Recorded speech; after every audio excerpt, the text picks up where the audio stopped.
Oh, since I mentioned it on Twitter, I might as well go into it now. Over the weekend, I took the Japanese Language Proficiency Test, which was fun, in a way. So the way that works is, it varies slightly depending on what level you do, but either way, you're basically spending 4 hours in a building being quizzed on Japanese.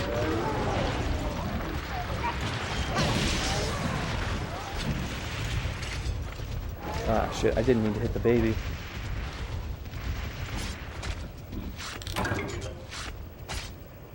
So, I'm actually kind of lucky because it happens, like, right down the road from me. It's on Ohio State campus.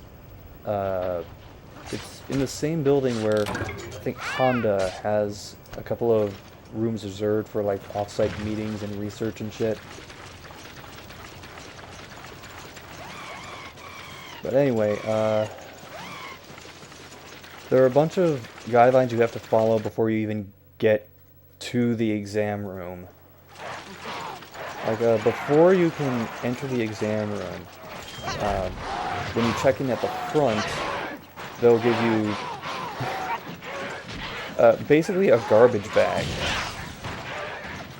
And basically anything you're not wearing into the exam room, you have to put into that bag.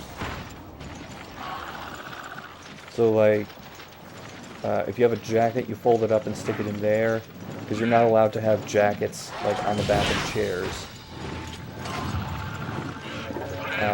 If you have a wallet, that goes in there. If you have a cell phone, that goes in there. Oh, that's, like, the most strict rule of it is, if your cell phone goes off at any point during the exam, and when I say goes off, I mean if it rings, or chimes, or even if it vibrates, your test score is invalidated, and you're asked to leave the room immediately.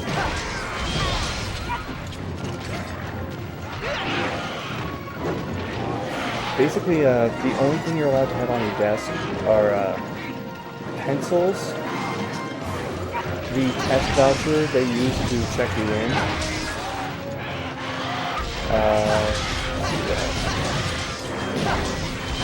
erasers if they're separate from the pencils for whatever reason, and shit was the other? Oh, an analog watch. Or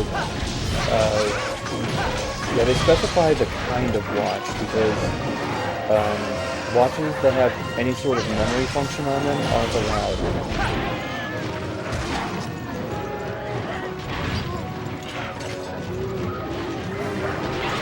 They are really concerned about people cheating in some way during the test.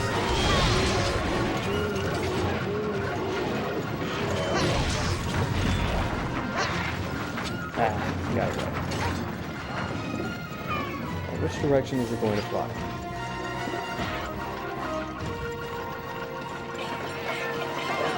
And another thing they won't let you do during the test is wear hats. Like, if you're wearing a hat with the bill facing forward, or even if you're wearing it facing backward, they'll ask you to take the hat off and put it in your garbage bag, which you have to keep under your seat.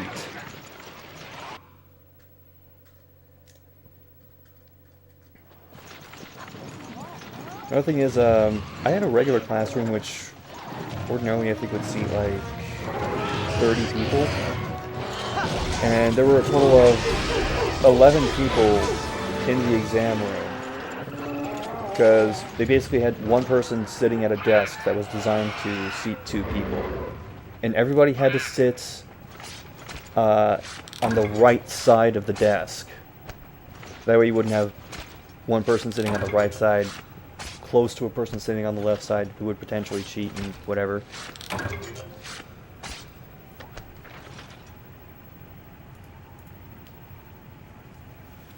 Why 4 hours? It's a Scantron test. So, all the questions are multiple choice, which makes it sound easier than it actually is.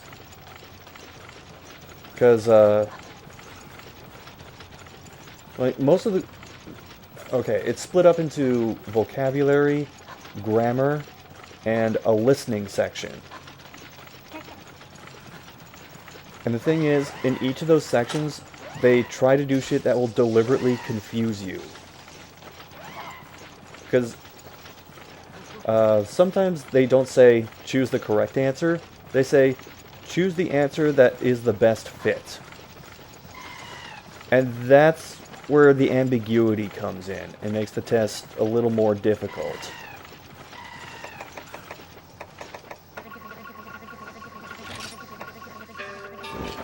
Yeah, return to village.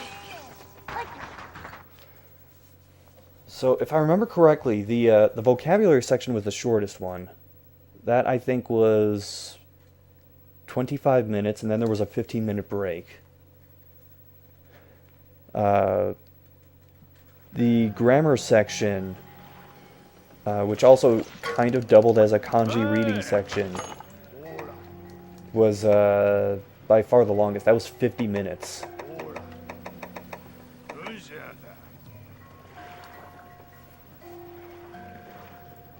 And then there was another break, and then...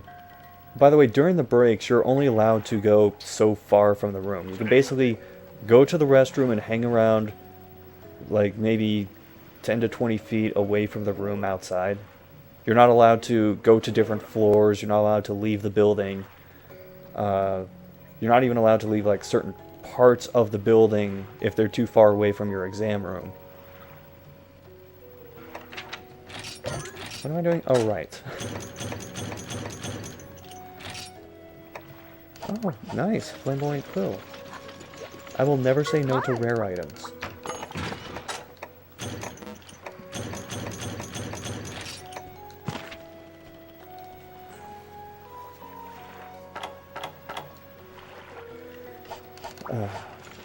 And the thing that really trips you up is, when I say multiple choice, most of the sections, you have like 4 options. So you're like, wow, 25% chance to be right, even if I have no idea what's going on. And then, when you do the listening sections, I think it was like 3 choices. But they make sure that all the choices are very close in meaning to each other. So you've got to really listen for the nuance of what's being said.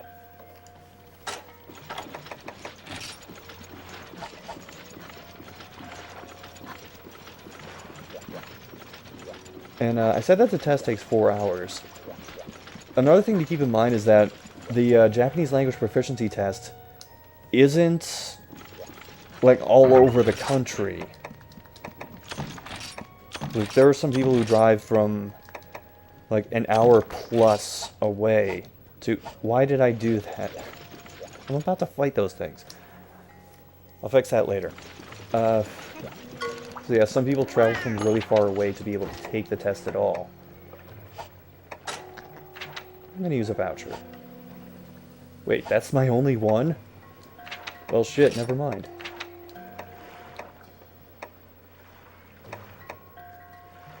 And again, shit abilities. Or at least, not the ones I'm looking for.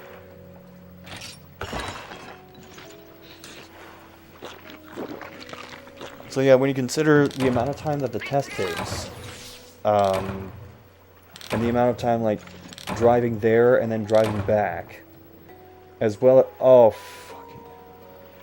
Of course it would give me Ultra Lucky Cat now. Fuck it, I'm just gonna capture the Rathian again.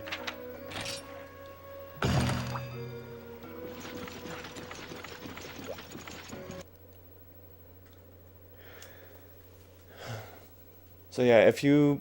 Let's say you take an hour to drive there. That's 1 hour going there, 4 hours taking a test, 1 hour back. So that's 6 hours of your day gone just taking this test. And the test started at 1 p.m., so by the time you get back, the sun might be either going down or down already. Because this test only happens in the US once a year.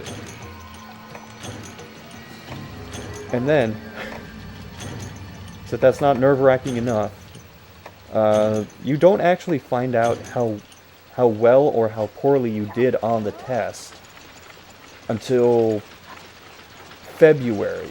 And this test happens at the beginning of December, so that's like 2 months of agony. Just thinking, did I pass? Did I not? How close was it? I'm gonna have to study for the same level again for next year?